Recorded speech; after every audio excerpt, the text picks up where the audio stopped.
At what point did gaming start becoming kind of a big part of the Justin.tv platform?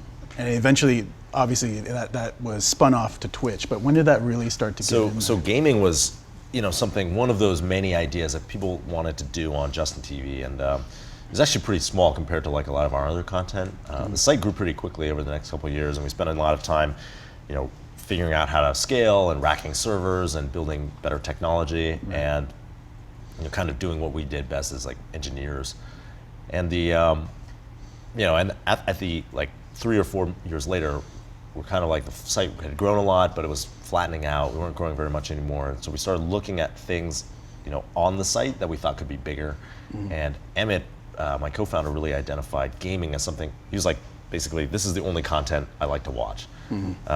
StarCraft 2 had just come out, and that was pretty popular, and people were like uploading videos to YouTube, and he was like, we should like try to get more of this content on the site. Right. So we started working on it just internally at Justin TV on the like gaming section of the site, and then kind of basically going to the people who are creating gaming content, asking them, how can we make this better for you? How can we make the experience better for you? What do you want? Turns out they wanted to make money from it. They wanted to be able to do it full time. They wanted better resolution on the video quality, and then we just started working on those things, and then eventually, it grew and grew and grew. And then when it got big enough, we were like, okay, we can spin this off to its own brand. Right. Created a new site around it. I gotta say, like I've been in the fighting game community actually for since at least the '90s, and I remember.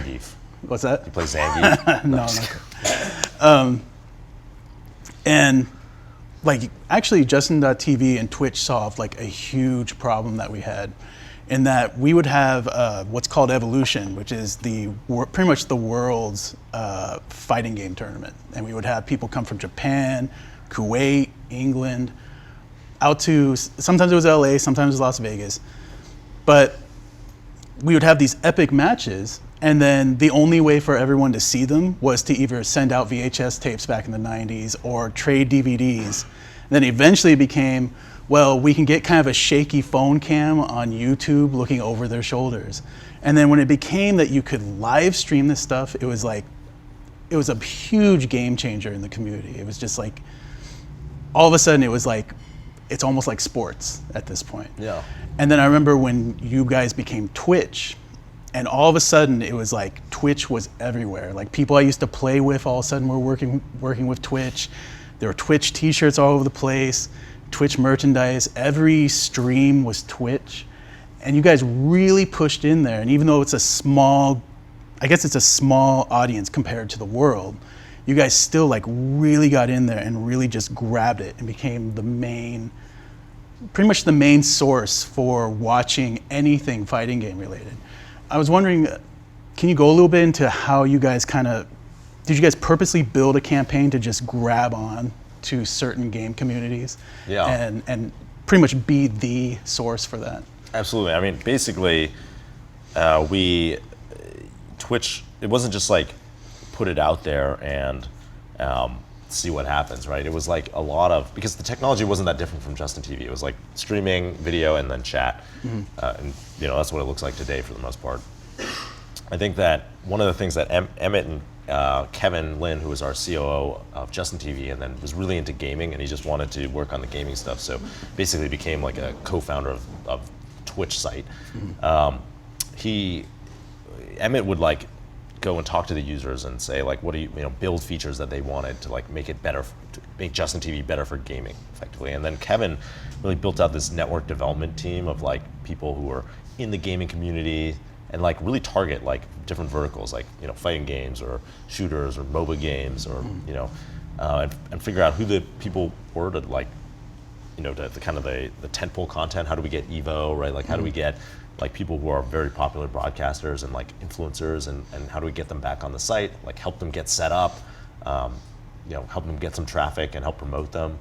And so I think that was like the community development part was like super important, and like getting, hiring this large network development team of people who would like go out to the events and like give away t-shirts and like take people out and like help them get set up on Twitch was a huge kind of like, it was the basis by which everyone heard about it. Right. And that, I mean, it was super effective, yeah. How much manpower did you need to do that? We hired our very first, kind of people who were working on network development very early, like Fish Sticks, and the Gun Run, like all these guys who were like in the community, and Right. DJ Wheat, like, pretty quickly it scaled up to like maybe 4 or 5 people, and then, it grew and grew and grew from there, Right. Dozens of people now who are like, at any gaming event, there's probably Twitch people there representing Twitch.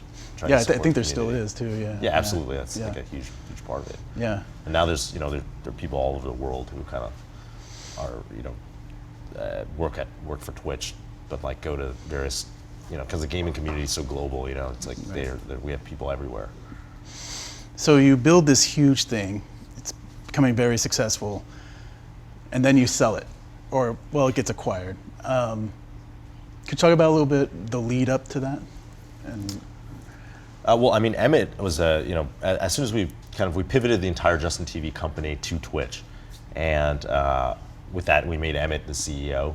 He was our CTO before, and my co-founder for all the projects, since the calendar, and he was like really believed in gaming, right? He was like, this is what I want to watch, and so he actually, it's his product vision. He became the CEO of the company, and we made Kevin continued to be the CEO, but like mostly focused on Twitch.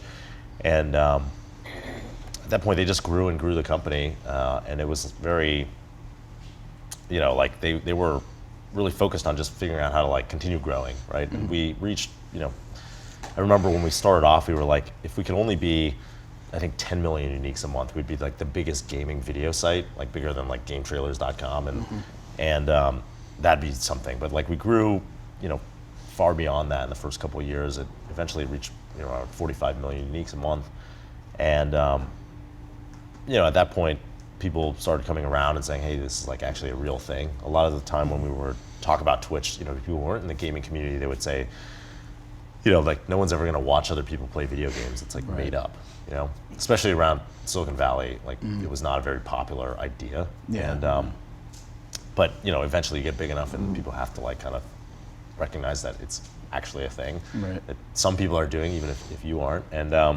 so we kind of got to that point, and there was never really like no one was ever like, oh, we should sell the company. It was more like it seemed like we got there was a fair price for it, and with a great partner, and I was really up to Emmett at the end of the day, and now he's still running the company today, and I think loves it.